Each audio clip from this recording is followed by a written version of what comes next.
নবীজি বলেন ইন্নাল কবর, নিশ্চয় কবর আউয়ালু মানাজিলিল আখিরা, কবর হলো আখিরাতের প্রথম ঘাঁটি।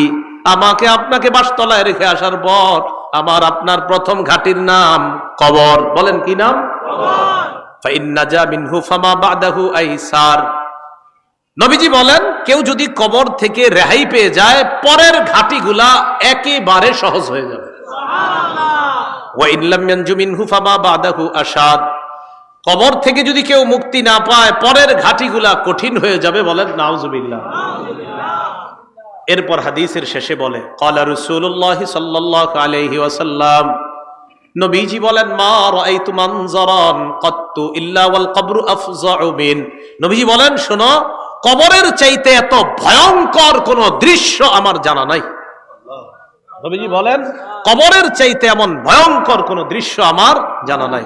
আল্লাহ আমাকে আপনাকে ওই প্রথম ঘাটিতেই যেন হেফাজত করে। চিন্তা করবেন মাঝে মাঝে শুয়ে যদি চোখটা লাগান, তো চোখ লাগাইলে দেখবেন কিচ্ছু দেখা যায় না। হ্যাঁ, কবরে যাবেন না, কিছু দেখা যাবে না, অন্ধকার। হ্যাঁ অন্ধকার, কবর যে অন্ধকার। ও আচ্ছা, কবর যে অন্ধকার এটাও হাদিসে আছে। কবর যে অন্ধকার এটা কোথায় আছে? হাদিসে। মুসলিম শরীফের 2104 নম্বর হাদিস, মাদ্রাসা পাঠ্যপুস্তক অনুসারে 956 নম্বর হাদিস। এই হাদিসের মধ্যে আছে عن أبي هريرة رضي الله تعالى عنه قال أن امرأة سوداء كانت تقم المسجد أو شابا। একজন কালো মহিলা অথবা একজন কালো যুবক মসজিদ ঝাড়ু দিত। কি ঝাড়ু দিত? আপনারা ঝাড়ু দেননি মসজিদ? না, আপনারা শুধু মুয়াজ্জিন সাহেব আর খাদেমের অপেক্ষা থাকবেন, নিজেরা ঝাড়ু দিবেন। মসজিদ ঝাড়ু দিলে দিল সাফ হয়, পরিষ্কার হয়। এক কালো মহিলা অথবা একজন কালো যুবক মসজিদ ঝাড়ু দিত। হঠাৎ মারা গেছে। মারা যাওয়ার পর সাহাবীরা কবর দিয়ে ফেলছে, নবীরে জানানোর প্রয়োজন মনে করে নাই। বিষয়টা এমন আর কি, ও মারা গেছে, আরে এটা নবীজির আর বলার কি আছে, কবর দিয়ে দিচ্ছে এরকম। নবীজি সাল্লাল্লাহু আলাইহি সাল্লাম প্রশ্ন করলেন, আচ্ছা ওই কালো মহিলাটা না কালো যুবকটা, হয়তো মহিলা হতে পারে না হয় যুবক, আচ্ছা ওই কালো যুবকটাকে দেখছি না কেন, কোথায় এটা ঝাড়ু যে দেয়? সাহাবীগণ বললেন হুজুর সে তো মারা গেছে। আচ্ছা মারা গেছে মানে? আফালা কুনতুম আযানতুমুনি, তো আমাকে জানাবা না তোমরা? হাদিসের মধ্যে আছে কান্নাহুম সাগগারু আমরাহা আও আমরা। সাহাবীরা বিষয়টা হালকা মনে করছে, তাই নবীরে জানায় নাই যে হুজুর একজন মারা গেছে, ঝাড়ু দিত, কবর দিয়ে দিত। নবীজি কো আমারে জানাইলা না কেন তোমরা? দুল্লুনি আলা কবরিহা আও আলা কবরিহি, তাড়াতাড়ি তার কবর আমারে দেখাও, নিয়ে যাও। ফাদাল্লুহু আলা কবরিহা আও আলা কবরিহি, আল্লাহ রাসূলকে তার কবরের কাছে নিয়ে যায়। নিয়ে যাওয়ার পর ফাসাল্লা আলাইহা, আল্লাহ রাসূল জানাজার নামাজ পড়লেন। আপনারা আবার এই আমল করেন না, কিন্তু এটা রাসূলের জন্য খাস। জানাজার নামাজ পড়ার পর আল্লাহ নবী বললেন ইন্না হাদিহিল কুবুর মামলুআতুন যুলমান আলা আহলিহা। আল্লাহ নবী বললেন এই কবরগুলা অন্ধকারে পরিপূর্ণ। নবীজি বললেন এই কবরগুলা অন্ধকারে পরিপূর্ণ। কবরগুলা বলেন অন্ধকারে, কবরগুলা একবার ভাবেন চোখটা বন্ধ করে, অন্ধকার, কিচ্ছু দেখা যায় না। আল্লাহ নবী কয় এই কবরগুলা অন্ধকারে পরিপূর্ণ। হ্যাঁ, আমি আশা করি আমি আজকে নামাজ পড়ার কারণে আল্লাহ তাদের কবরগুলা আলোকিত করে দিবে। খাঁটি ইমানদার যদি হন, যদি ইমান নিয়ে যেতে পারেন, তো আপনার কবর আল্লাহ আলোকিত করে দিবেন। আলাদা মোমবাতি দিতে হবে না। পিসাবের কবর দেওয়ার সময় বাতি টাতি কত কিছু দেন না, এগুলা দিতে হবে না। পিসাব যদি ভালো হয় এমনি কবর আল্লাহ আলোকিত করে দিবেন। মাথা রাখবেন। তাহলে কবর অন্ধকার একটা জগতের নাম। দুনিয়াতে থাকতে এটা আলোকিত করার ব্যবস্থা করতে হবে। আল্লাহরে বলা, আল্লাহ আমার কবরটা জান্নাতের বাগান বানায়া দিয়েন, আমার কবরটা আলোকিত করে দিয়েন। আল্লাহ বাবা মারা গেছে, বাবার কবরটা জান্নাতের বাগান বানান, বাবার কবরটাকে আপনি আলোকিত করে দেন, এইভাবে বলা। তাহলে কবর অন্ধকার জগৎ, এটা জানলাম। কবরের মধ্যে দাজ্জাল যেমন ফিতনা, দাজ্জাল দুনিয়ার জন্য সবচেয়ে বড় ফিতনা হলো দাজ্জাল। নবীজি কয় এই দাজ্জালের ফিতনার মতো কবরে কারো কারো জন্য ফিতনা হবে, দাজ্জালের ফিতনার মতো ভয়ঙ্কর ফিতনা। মুসলিম শরীফের বর্ণনা আসছে মা বাইনা খালকি আদম ইলা কিয়ামিস সাআ খালকুন আকবারু মিনাদ দাজ্জাল। আদম নবী থেকে কিয়ামত পর্যন্ত যত সৃষ্টি আছে এর মাঝে সবচেয়ে ভয়ঙ্কর সৃষ্টি হলো দাজ্জাল। কে? দাজ্জাল। নবীজি কয় কারো কারো কবরের অবস্থা হবে এই দাজ্জালের ফিতনার মতো। সহিহ বুখারীর বর্ণনা 922 নম্বর হাদিস। এই হাদিসের বর্ণনাকারী আসমা বিনতে আবু বকর রাদিয়াল্লাহু তাআলা আনহা। দিয়ে আপনাদেরকে একটু পরীক্ষা করি, আলেমরা চুপ থাকবেন, অন্যরা বলবেন। আমি হাদিসটা পড়ার পর আপনাদেরকে জিজ্ঞাসা করবো একটা কথা, মন দিয়ে আগে শোনেন, তাহলে সবাই জ্ঞানীরা সচেতন ভাবে জবাব দিতে পারবেন। আগে শোনেন কি বলি, দেখেন আমি পড়ি। আন আসমা বিনতি আবি বকর সিদ্দিক রাদিয়াল্লাহু তাআলা আনহা ক্বালাত দাখালতু আলা আয়েশা। অনুবাদটা শোনেন। আবু বকর সিদ্দিক রাদিয়াল্লাহু তাআলা আনহুর কন্যা আসমা বলেন, আমি আয়েশা সিদ্দিকার কাছে প্রবেশ করলাম। আবু বকর সিদ্দিকের কন্যা আসমা বলেন, আমি আয়েশা সিদ্দিকার কাছে প্রবেশ করলাম। আলেম ছাড়া অন্যরা বলেন তো আসমা আর আয়েশা সম্পর্কে কি হয়? মাশাআল্লাহ, কি হয়? কারণ আবু বকর আয়েশা রাদিয়াল্লাহু তাআলা আনহার পিতার নাম কি? আবার আসমা রাদিয়াল্লাহু তাআলা আনহার পিতার নামও আবু। মাশাআল্লাহ। এই আসমা রাদিয়াল্লাহু তাআলা আনহা বলেন, আমি আমার বোন নবীর বিবি আয়েশা সিদ্দিকার কাছে গেলাম। যাওয়ার পর দেখি ওয়ান্নাসু ইউসাল্লুন, গিয়ে দেখি মানুষ নামাজ পড়ে। আমি আয়েশাকে প্রশ্ন করলাম, মা শাআনুন নাস, আয়েশা মানুষের কি হয়েছে, নামাজ পড়ে কেন? ফাআশারাত বিরাসিহা ইলাস সামা, আম্মা জান আয়েশা মাথা দিয়ে আসমানের দিকে ইশারা করলেন, এমনি ইশারা করলেন, মুখে কিছু কয় না। তো আসমা রাদিয়াল্লাহু তাআলা না বলেন, আয়াতুন, কোন নিদর্শন দেখা গেছে আসমানে? আয়েশা রাদিয়াল্লাহু তাআলা না বলেন, হ্যাঁ আসমানে একটা নিদর্শন দেখা গেছে। কি নিদর্শন? অন্য হাদিস দ্বারা বোঝা যায় সূর্য গ্রহণ লাগছে। কি লাগছে? সূর্য। তাই নবীজি নামাজ পড়তেছে। তো আসমা রাদিয়াল্লাহু তাআলা আনহা বলেন, আমরা যারা নারীরা ছিলাম আমরা একদম পিছনে, সবাই ওখানে আছে। নবীজি নামাজটা এত লম্বা করলেন, ফাতালা রাসূলুল্লাহ সাল্লাল্লাহু আলাইহি সাল্লাম, নবীজি নামাজ এত দীর্ঘ করলেন, হাত্তা তাজাল্লানিল গাশিয়ু, আমি বেহুশ হয়ে গেছি। আচ্ছা কি পরিমাণ লম্বা হইলে একজন মানুষ বেহুশ হয়ে যায় বলেন? ওয়াইলা জাম্বি কিরবা, আমার পাশে একটা পাত্র ছিল, ফিহা মা, এটার মধ্যে পানি ছিল। ফাজালতু আসুব্বু বিনহা আলা রাসি, আমি এই পাত্র থেকে পানি নিয়ে আমার মাথায় ঢালা শুরু করলাম। এত পরিমাণ আমার মাথা গরম হয়ে বেহুশের কাছাকাছি চলে গেছে। নামাজ কি পরিমাণ লম্বা হয়েছে আল্লাহ জানে। তো আসমা রাদিয়াল্লাহু তাআলা আনহা বলেন, এক পর্যায়ে ফালাম্মান সরাফা রাসূলুল্লাহ সাল্লাল্লাহু আলাইহি ওয়াসাল্লাম হাত্তা তাজাল্লাতিশ শামস, নবীজি নামাজ শেষ করছে, ইতিমধ্যে সূর্য স্বাভাবিক হয়ে গেছে, সূর্য ঠিক হয়ে গেছে।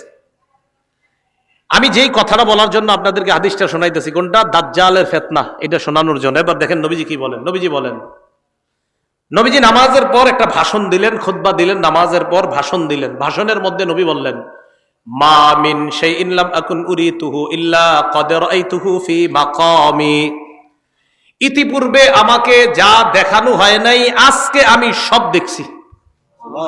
এই নামাজের মধ্যে আমি সব। নামাজটা কি শর্ট ছিল না লম্বা? নবীজি বলেন, ইতিপূর্বে আমাকে এমন যা কিছু দেখানো হয় না আজকে আমি সব দেখছি। শেষে কি কয় জানেন?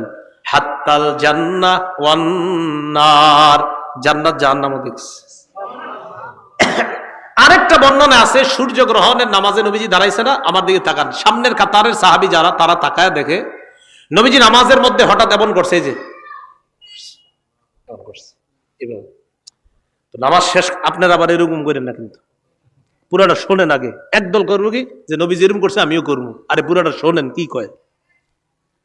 নামাজ শেষ করার পর নবীজিকে এক সাহাবী বললেন, হুজুর আজকে আপনি এমন একটা কাজ করছেন যেটা অতীতে দেখি নেই। নবীজি, আচ্ছা খেয়াল করছো? কয় হ্যাঁ।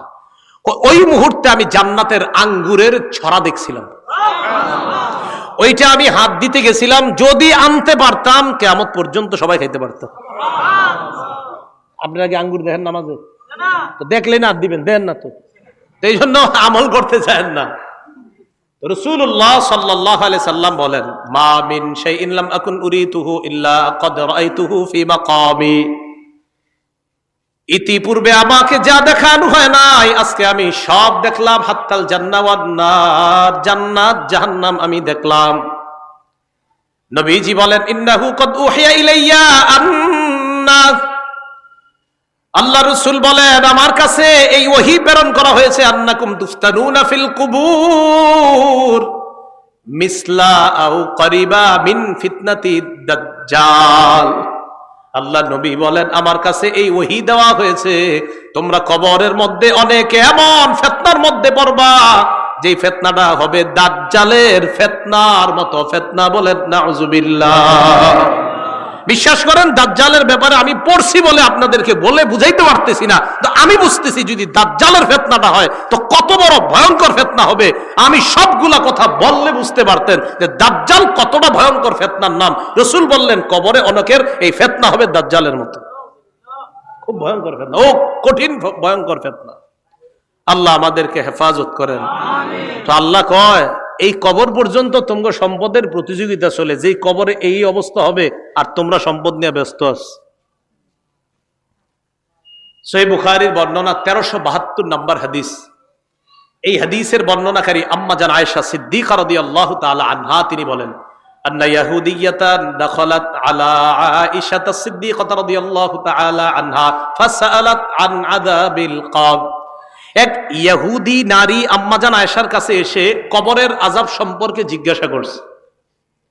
আম্মাজান আয়েশা সিদ্দিকা রাদিয়াল্লাহু তাআলা আনহা জবাব দিলেন আযাকিল্লাহু মিন আযাবিল কবর। আল্লাহ তোমারে গজবে কবরের আযাব থেকে হেফাজত করুক, এটা আম্মাজান বইলা নবীজির কাছে গেছে। ফাসালাত আয়েশা রাসূলুল্লাহ সাল্লাল্লাহু আলাইহি ওয়াসাল্লাম আন আযাবিল কবর। আম্মা জান আয়েশা আল্লাহ রাসূলকে কবরের আযাব সম্পর্কে জিজ্ঞাসা করলেন। আল্লাহ নবী জবাব দিলেন আযাবুল কবর, কবরের আযাব সত্য। বলেন কবরের আযাব সত্য। তাহলে কবরের আযাব কি বলেন তো? সত্য। এটা নবীজি জানায়া দিলেন তার বিবিকে। সহিহ বুখারীর 1338 নম্বর হাদিস। এই হাদিসের মধ্যে আসছে قال رسول الله صلى الله عليه وسلم العبد اذا وضع في قبره। নবীজি বলেন কোন বান্দাকে যখন কবরের মধ্যে রাখা হয়, রাখার পর ওয়াতুল্লিয়া, আমাকে আপনাকে মরণের পর যখন বাসতলায় রেখে আসা হবে, আসার পর তুল্লিয়া, আমাকে আপনাকে যখন পিছনে রাইখা যাহাবা আসহাবুহু, সাথীরা যখন চলে আসবে।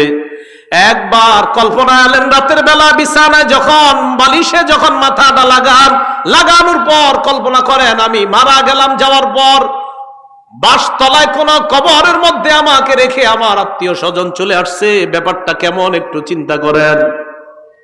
আল্লাহ নবী কয় কোন ব্যক্তিকে কবরের মধ্যে রাখার পর তুল্লিয়া, কবরটা পিছনে রেখা যাবা আসহাবুহু, যখন তার সাথীরা চলে আসে, বাবা চলে আসে, ভাই চলে আসে, সন্তানরা চলে আসে, আত্মীয় স্বজন সবাই চলে আসে। আল্লাহ নবী বলেন বেশি দূর যায় না, হাত্তা ইন্নাহু লা ইয়াসমাউ কুরআনি আলিহিম, আমরা যে হাইটা হাইটা আসি আমাদের হাঁটার পায়ের জুতার আওয়াজগুলা ওই কবরবাসী শুনতে পায়। শুনে কেন শুনে জানেন? ওই মুহূর্তে তার দেহের মধ্যে আত্মাটা আল্লাহ দিয়ে দেয়। কেন দেয়? ফায়াতিয়ানিহি মালাকান, দুইজন ফেরেশতা তার কাছে আসে।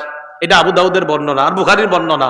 আতাহু মালাকান ফাআকআদা, আবু দাউদের বর্ণনা ফায়ুকঈদানি, দুই ফেরেশতা এসে তারে বসায়, বসানোর পর তারে প্রশ্ন করে। এর মধ্যে তিন প্রশ্নের মধ্যে একটা প্রশ্ন হলো আল্লাহ নবীর ব্যাপারে জানতে চায়, তাকে চিনুনি? ওই ব্যক্তি ইমানদার হলে যদি তিনটা জবাব সুন্দরভাবে দেয় আর আল্লাহ নবীর ব্যাপারে যদি বলে আশহাদু আন্না মুহাম্মাদার রাসূলুল্লাহ, আমি সাক্ষী দিচ্ছি তিনি আল্লাহর রাসূল, এই কথা বলার পর ওই ব্যক্তিকে বলা হবে উনজুর ইলা মাকআদিকা মিনান নার, তুমি তোমার জাহান্নামের আসনটার দিকে তাকাও, এটা তোমার জাহান্নামের আসন। তো এই ব্যক্তি জাহান্নামের আসনের দিকে তাকাবে। এরপর বলা হবে আবদালাকাল্লাহু মাকআদাম মিনাল জান্নাহ, জাহান্নামের আসনের পরিবর্তে আল্লাহ তোমাকে জান্নাতের আসন দান করছে। তা আল্লাহ কয় এই কবরে তুমি থাকতে হবে, আমরা থাকতে হবে। আল্লাহকুমুত তাকাসুরু হাত্তা যুরতুমুল মাকাবির, কবর পর্যন্ত সম্পদের প্রতিযোগিতা তোমাদের চলছে। সূরা মুনাফিকুনে আল্লাহ বলেন ইয়া আইয়ুহাল্লাযীনা আমানু লা তুলহিকুম আমওয়ালুকুম ওয়ালা আওলাদুকুম আন যিকরিল্লাহ, হে ঈমানদারগণ লা তুলহিকুম আমওয়ালুকুম ওয়ালা আওলাদুকুম, তোমাদের সম্পদ, তোমাদের সন্তান যেন তোমাদেরকে আল্লাহ থেকে গাফেল করে না দেয়, আল্লাহ থেকে তোমাদেরকে অলস করে না দেয়, আল্লাহকে যেন ভুলিয়ে না দেয়। ওমাইয়া ফাল জালিকা, আল্লাহ বলেন যারা সম্পদ আর সন্তানের কারণে আল্লাহরে ভুলে যাবে, ফাউলাইকা হুমুল খাসিরুন, তারা ক্ষতিগ্রস্ত। নাউজুবিল্লাহ। বলেন সম্পদ দেয় কে? 10 তলা 20 তলার বাড়ির মালিক বানায় কে? হ্যাঁ, 10 তলা 20 তলা হালাল পন্থায় হওয়াটা দোষের না। দোষ কোনটা? যে আল্লাহ মালিক বানাইছে তাকে ভুলে যাওয়া। বুঝে আসছি? তো আল্লাহ কয় তোমাদের এই প্রতিযোগিতা চলবে কবর পর্যন্ত। কতদিন? কবর পর্যন্ত। ক্বালা রাসূলুল্লাহ সাল্লাল্লাহু আলাইহি ওয়াসাল্লাম, নবীজি সাল্লাল্লাহু আলাইহি ওয়াসাল্লাম বলেন, লা ইয়াজালু কলবুল কাবীরি শাবান ফিসনাতাইন। আল্লাহ নবী বলেন বুড়া মানুষের অন্তর দুই ক্ষেত্রে যুবক হয়। বুড়া মানুষের অন্তর যুবক হয় কয় ক্ষেত্রে? আরে বৃদ্ধ মানুষ কি বৃদ্ধ হয় না যুবক হয়? বৃদ্ধ হয়। কয় কলবটা দুই ক্ষেত্রে যুবক হয়। কয় কোন ক্ষেত্রে? ফি হিরসিল মাল, 1 নাম্বার সম্পদের লোভ, 2 নাম্বার ওয়াতুলিল আমাল, লম্বা আশা। কি আশা? লম্বা আশা। কেউ কাকা কই যান? বয়স কত? কয় 75। কোথায় যাচ্ছেন? মসজিদে। মনটা খারাপ কেন? আর বইল না, 4টা ছেলে ইতালি থাকে, এক একজন 5 লাখ করে বেতন। 5 নাম্বার ছেলেটা বাংলাদেশে 50,000 টাকা বেতন। আরে তারে এখনো কোনো কুল কিনারা করে দিতে পারি নাই, টেনশনে আছে কাকায়। রাসূলুল্লাহ সাল্লাল্লাহু আলাইহি সাল্লাম বলেন মানুষ বৃদ্ধ হয়, তার কলব দুই ক্ষেত্রে যুবক হয়। 1 সম্পদের লোভ, 2 লম্বা আশা, বড় আশা। আল্লাহ বুঝার তৌফিক দান করেন।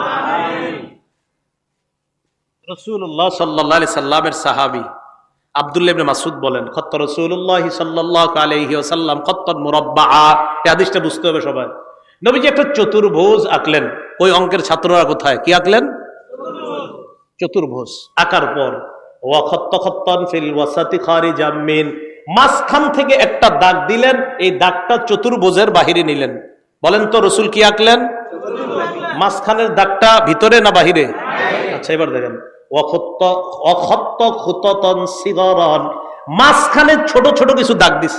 এটা চতুর্ভুজ, মাঝখানে ছোট ছোট কিছু দাগ, আর মাঝে একটা বড় দাগ।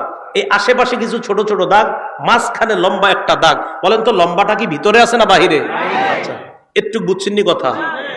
সুম্মা ক্বালা রাসূলুল্লাহ সাল্লাল্লাহু আলাইহি ওয়াসাল্লাম, নবীজি বলেন হাযাল ইনসান, মাঝখানের দাগটা হলো মানুষ। মাঝখানের দাগটা মানুষ। ওয়াহাদাল্লাযী মুহিতুন বিহি আও ক্বাদ আহাতা বিহি আজালু, চারদিকের চতুর্ভুজটা এটা হলো তার আয়ু, জীবন। এবার বলেন চারপাশে এই যে চতুর্ভুজটা, মাঝের দাগটা বলেন, মাঝের দাগ চতুর্ভুজ, চতুর্ভুজ আয়ু মানে জীবন। এই জীবন, এটা তার জীবন, মাঝে মানুষ। দাগ কি শেষ না মাঝে ছোট ছোট কিছু আছে? মাঝের ছোট ছোট দাগগুলা হাদিহিল আরাজ, এগুলা তার পেরেশানি, বিপদ, বালা মুসিবত, রোগ বিমারি। একটা আসে ভালো হয় আর একটা আসে, এরকম চলেনি জীবনে? একটার পর একটা আসতে থাকে। এই আসতে আসতে এক পর্যায়ে আবার জিজ্ঞাসা করছি, চারদিকের দাগ আয়ু, মাঝের দাগ ছোট্ট ছোট্ট দাগগুলা বালা মুসিবত, বিপদ আপদ, ব্যস্ততা। মাঝখানের দাগটা কি চতুর্ভুজের ভিতরে না বাহিরে? নবীজি বলেন মানুষ মারা যায়, বাহিরে যেই দাগটা এটা হলো তার আশা। মানুষ মারা যায়, আশাগুলা থেকে যায়।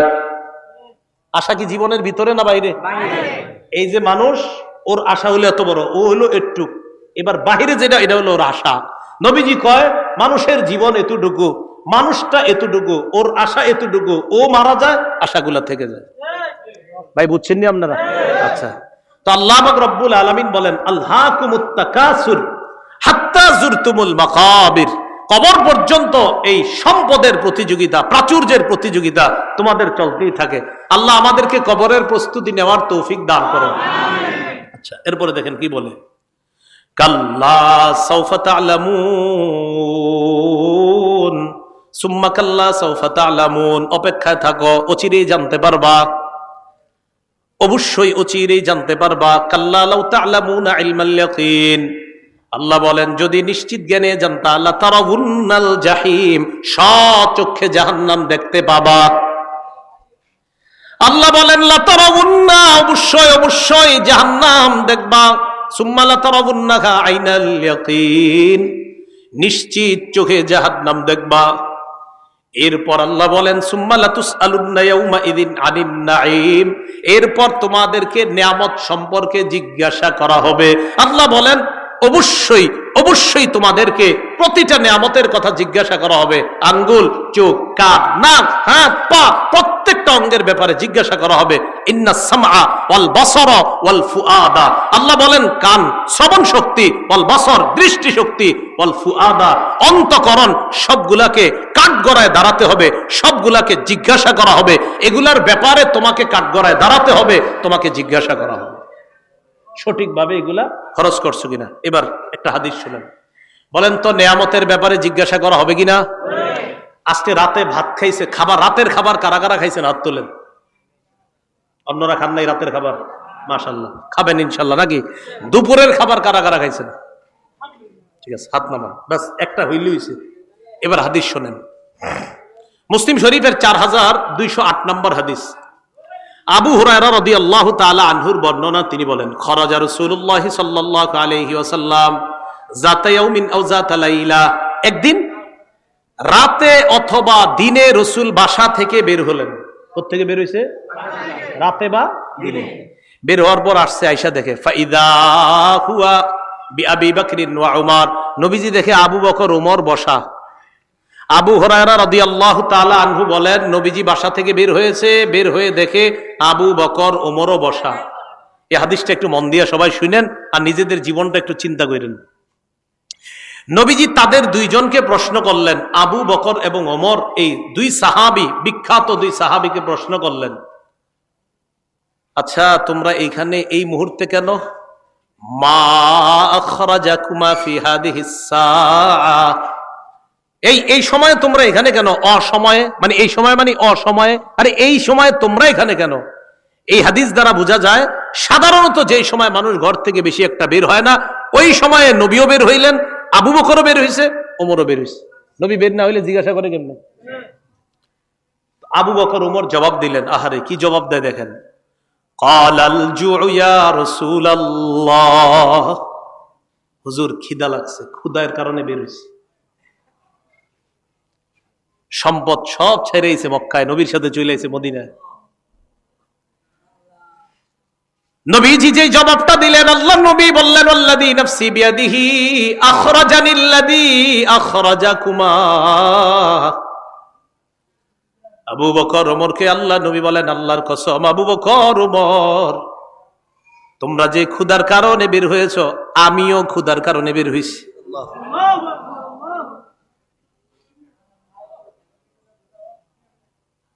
আমি যখন এটা পড়ছি, বিশ্বাস করেন কি দেখেন, দুই সাহাবীর আগে বলছে কেন বের হইছো? কয় হুজুর ক্ষুধা। নবীজি কয় আমিও তো ক্ষুধায় বের হইছি।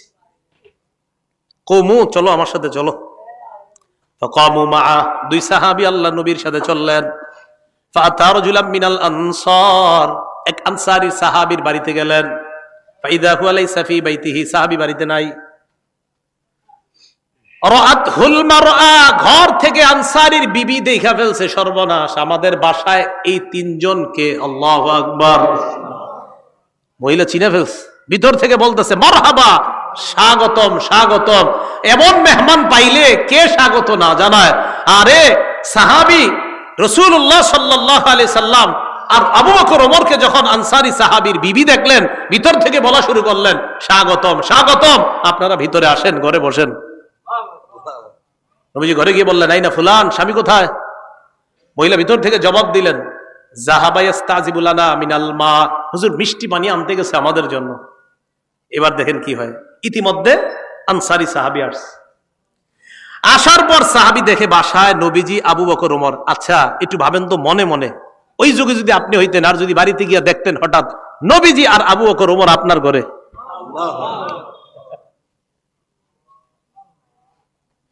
সাহাবী দেখে কি কয়, মা আহাদুল ইয়াউমা আকরামা আদিয়াফা মিন্নি। সাহাবী কয় আজকে আমার চাইতে শ্রেষ্ঠ মেহমান, আজকে আমি যে শ্রেষ্ঠ মেহমানদেরকে পাইছি, আমার চাইতে শ্রেষ্ঠ ভাগ্যবান আর শ্রেষ্ঠ মেজবান আর কেউ নাই। আমি এমন তিনজন মেহমান পাইছি। তাড়াতাড়ি বাগানে গেছে, খেজুর বাগানে। যা আবিল আজ, খেজুরের ছড়ি নিয়ে আসছে, ফিহি বুসরুন আর রতবুন ওয়া ইয়াবিস, শুকনা খেজুর আছে, ভিজা খেজুর আছে, কাঁচা খেজুর আছে। আইনা কয় যেটা মন চায় এটা খান। আখজাল মুদিয়া, ছুরি নিছে, চাকু নিছে। নবীজি কই যাও? হুজুর পশু জবাই করতে হবে। কি জবাই করবে? মাথা মানে পেরেশান হয়ে গেছে, আমার এই 3 মেহমানদের কেমনে মেহমানদারি করবে? পশু জবাই করতে হবে। নবী কয় ইয়াকা ওয়াল হালুব, এই তুমি আবার মাথা গরম কইরা দুধ আলু কোনো পশুরে জবাই করো না। দুধ দেয় যে পশু, বর্তমানে দুধ দিতেছে, এরকম পশু জবাই করো না। জি ঠিক আছে। ফাজাবা হালাহুম, স্বাভাবিক একটা বকরি জবাই করছে। নবীজিরে গোস্ত দিয়ে, খেজুর দিয়ে, মিষ্টি পানি দিয়ে মেহমানদারি করলেন। করার পর যেই কথাটা নবী বলছে, এটা বলার জন্য আপনাদেরকে লম্বা হাদিসটা শোনাইলাম। নবীজি আবু বকর ওমরকে বললেন, আবু বকর ওমর, বাহিরে আসছিলা কিভাবে বলো তো? কয় হুজুর ক্ষুধায় আম করে বাহিরে নিয়ে আসছে।